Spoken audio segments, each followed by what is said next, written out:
You know that feeling, right? That little nagging voice, maybe deep down, that says, something is just wrong with me. That sense of inadequacy. Yeah, exactly. Like it subtly shapes your decisions, maybe your relationships, how you feel about yourself. It's super common. It really is. And today we're doing a deep dive into a book that offers, I think, a really transformative path through that feeling. It's Tara Brach's Radical Acceptance, Embracing Your Life with the Heart of a Buddha. Fantastic book. Really powerful stuff. Our mission here is to kind of unpack how Brach blends these ancient Buddhist ideas with modern Western psychology. Yeah, to guide us toward, well, freedom, self-compassion. Exactly. So we've looked at detailed excerpts, reviews, all that, aiming to give you some practical insights, maybe those aha moments for navigating that self-doubt we all feel sometimes. And Brach's core idea is that a lot of our suffering actually comes from what she calls a trance of unworthiness. What trance? What does she mean by that exactly? It's more than just feeling bad about yourself sometimes. It's this pervasive, often unconscious belief that we're fundamentally flawed, deep down. Okay, like a core belief. Right. And the antidote she proposes, the definition of radical acceptance, is about clearly seeing what's happening inside us, thoughts, feelings, sensations, whatever. Just noticing it. Noticing it, yeah, and then meeting it with an open, kind, and loving heart. Okay, so it's not just gritting your teeth and bearing it. And not at all. That's crucial. It's not passive resignation. It's active, courageous even. And it stands on two pillars she keeps coming back to. Which are? Mindfulness, that's about seeing clearly, and compassion, relating to whatever you see with kindness. Mindfulness and compassion. Got it. Okay, so let's unpack that first part, this trance of unworthiness. What does that actually, feel like day to day? How does it mess with us? Well, it's insidious. It often shows up as that relentless inner critic. Oh, yeah. Or perfectionism, like you're never quite good enough, Yeah. always striving for validation from outside. That constant need for approval. Exactly. That voice whispering, you messed up again, or you should be doing more. And Brach really connects it to the bigger picture. It's not just us. Right, it's cultural, societal. Yeah, cultural conditioning, maybe things from childhood, Yeah. societal pressures constantly telling us we need to be different, better, more. And this feeling, this unworthiness, it drives so much of our behavior. And ultimately makes life feel smaller, less fulfilling. Absolutely. Constricted. That's a good word for it. So, okay, if that's the problem, the trance, Yeah. how do we wake up? You mentioned radical acceptance is the antidote. Most self-help stuff is about fixing yourself, right? Right. Change this, improve that. But Brach's approach, it isn't about changing to fit some ideal, is it? It sounds more like embracing the messy, imperfect reality. Precisely. Yeah. Exactly as you are. No judgment, no resistance. That feels radical, almost counterintuitive, especially now. It really is. And it raises that big question. If freedom comes not from changing, but from accepting, what does that actually look like? How do you practice that? Yeah. It means recognizing that fighting against your experience, the shame, the fear, the inadequacy, that resistance is often the suffering. So the struggle itself is the problem. In many ways, yes. So Brach sets the stage for the tools, really hitting home that mindfulness and compassion are the way through. It's a shift from, I need to fix this broken part of me, to, okay, I can be with this feeling right now. Okay, that makes sense. And that leads us right into what she calls the two wings of awareness. First up is mindfulness, seeing clearly. Chapter 3, The Sacred Pause, really struck me. Ah, yes. Fundamental. It's about stepping out of the autopilot, right? That constant reactivity, just stopping for a moment to create space. But life is so hectic. How do we actually do that pause, even for 5 seconds? Well, the beauty is it can be just 5 seconds. The pause is powerful because it interrupts the automatic reaction. Breaks the chain. Exactly. She's not necessarily saying go meditate for an hour, though that helps too. She's inviting you to just take a breath, a moment before you snap back or send that email or spiral down. Okay, so it's accessible. Very. And in that tiny gap, that's where awareness comes in. You get to observe the thoughts, the emotions, the sensations in your body before you react, like pulling back the curtain and seeing the actual play, not just getting swept up in the drama. Seeing clearly. Okay, so once we pause, she pushes us a bit further in chapter 4, welcoming our lives, being present with everything, even the uncomfortable stuff, no resistance. And she uses this metaphor I loved, welcoming Mara to tea.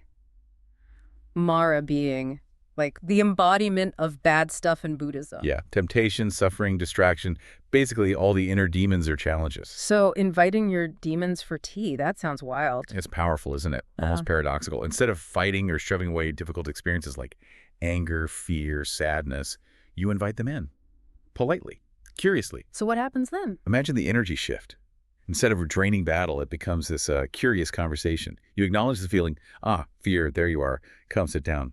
It disarms it, in a way. Takes away its power. Exactly. You stop giving it power through resistance. You just allow the internal weather to be what it is without fighting the storm. And often, that storm feels very physical, right?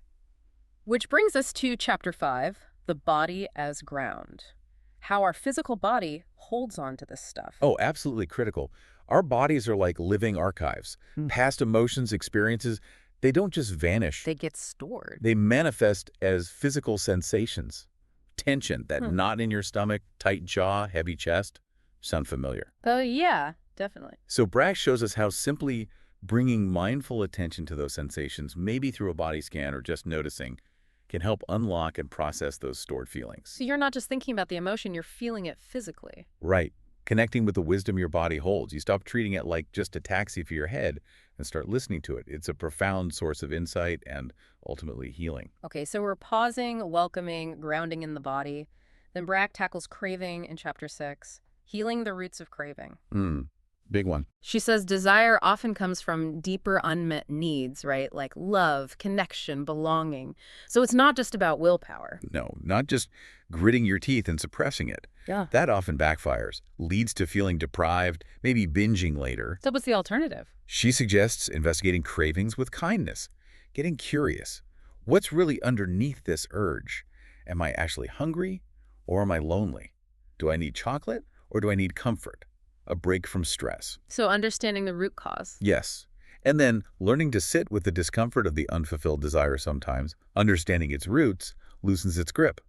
You start finding ways to meet the real need more directly, instead of through substitutes that never quite satisfy. That makes a lot of sense. And speaking of discomfort, Chapter 7, meeting fear with tenderness. Fear is huge for so many people. Absolutely. Brach says resisting or avoiding fear just makes it stronger, creates this trance of fear. So, okay, fear hits. What's the first step to leaning in with tenderness? Sounds nice, but how? First step is the pause. Again, always the pause. Then gently observe how fear shows up. Physically, emotionally. Where is it in your body? What does it feel like? What thoughts come with it? Without judgment, right? That's the hard part. That is the hard part, but crucial. Instead of seeing fear as this enemy you have to destroy, you approach it with gentle curiosity. Like, okay, fear, I feel you. What are you trying to tell me? So it becomes a messenger, a teacher. Exactly. It transforms from something paralyzing into something you can learn from.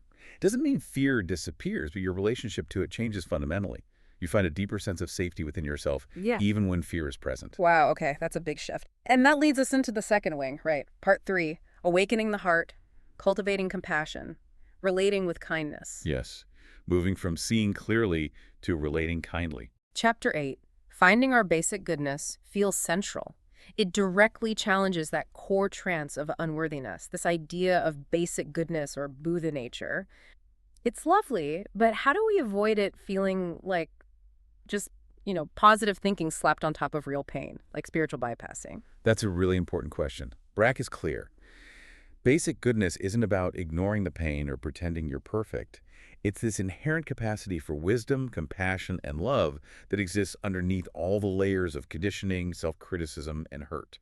It's our core nature. So it's always there, even if we don't feel it. Exactly. And she argues that it's through radically accepting our current experience, pain, shame, and all, that we actually reconnect with this deeper, unchanging truth. It's not bypassing the wound, it's holding the wound with the awareness that we are also fundamentally whole, trusting that wholeness is key to genuine self-acceptance and healing. Remembering your wholeness even when you feel broken. Okay. That's a good way to put it. So once we start tapping into that inner goodness, Chapter 9, widening the circles of compassion, takes it outwards. Right. It's not just about me, myself, and I. Extending compassion beyond the self, using practices like metta, loving kindness meditation. Exactly. Brach really stresses that true liberation involves recognizing our interconnectedness. Metta isn't just sending good vibes. It's actively cultivating this deep, boundless warmth and care. Starting with yourself. Always starting with yourself, then extending it outwards to loved ones, neutral people, difficult people, eventually all beings. It genuinely changes how you relate to the world, fosters empathy, shared humanity. And then chapter 10 tackles something huge: forgiving and being forgiven. Oh boy, holding on to stuff, resentment, blame. It feels like being chained to the past sometimes, doesn't it? Absolutely. Like drinking poison and expecting the other person to die, as the saying goes. Or constantly replaying our own mistakes. So what does Brach offer here? Is it just saying let it go? Not just saying it. She offers actual insights and practices for releasing these burdens. Understanding why holding on to resentment, blame, or self-condemnation keeps us trapped in suffering. Re-inflicting the wound. Right. So whether it's forgiving others or, just as importantly, forgiving ourselves, the process she outlines is about freeing ourselves, finding peace in our own hearts. It's really about unburdening. And these principles, they obviously apply to how we relate to others. Chapter 11, awakening together, radical acceptance in relationships. So often, relationship struggles seem to come back to our own stuff, our own insecurities. Definitely.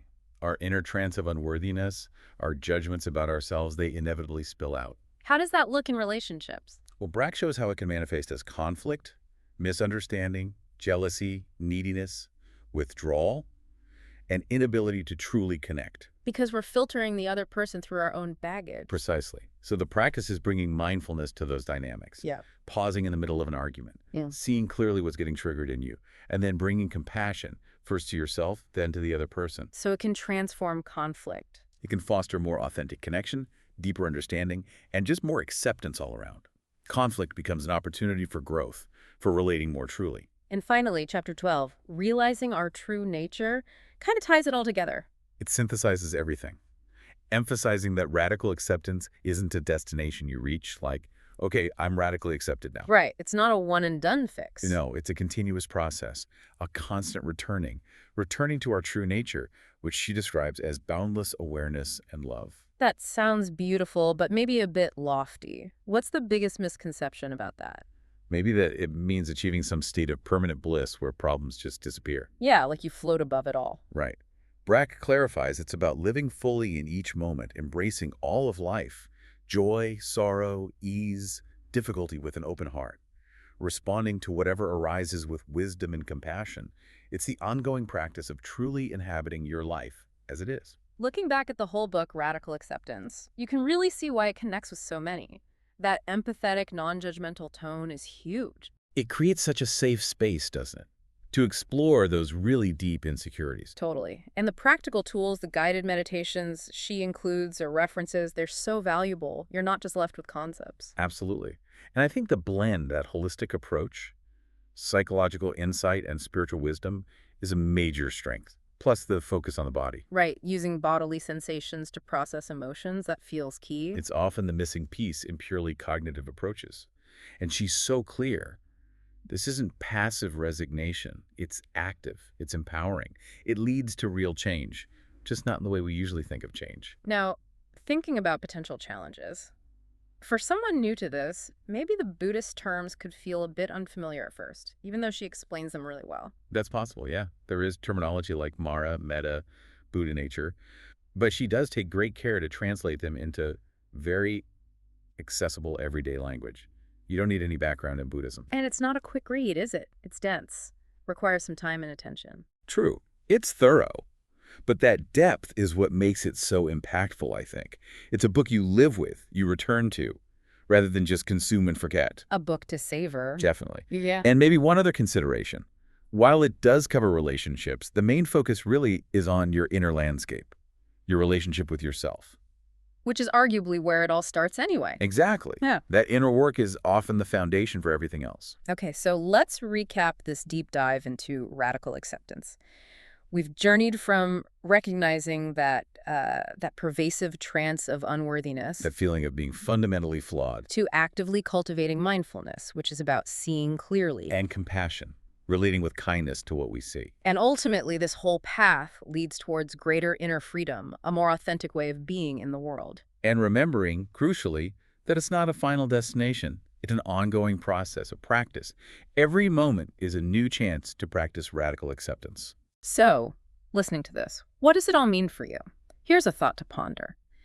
If freedom comes not from changing who you fundamentally are, but from radically accepting what is in each moment, even the really uncomfortable parts, what might shift? How might that change your view of your own potential? And maybe how might that fundamentally reshape your whole relationship with change itself? Something really profound to sit with as you continue your own deep dive into life.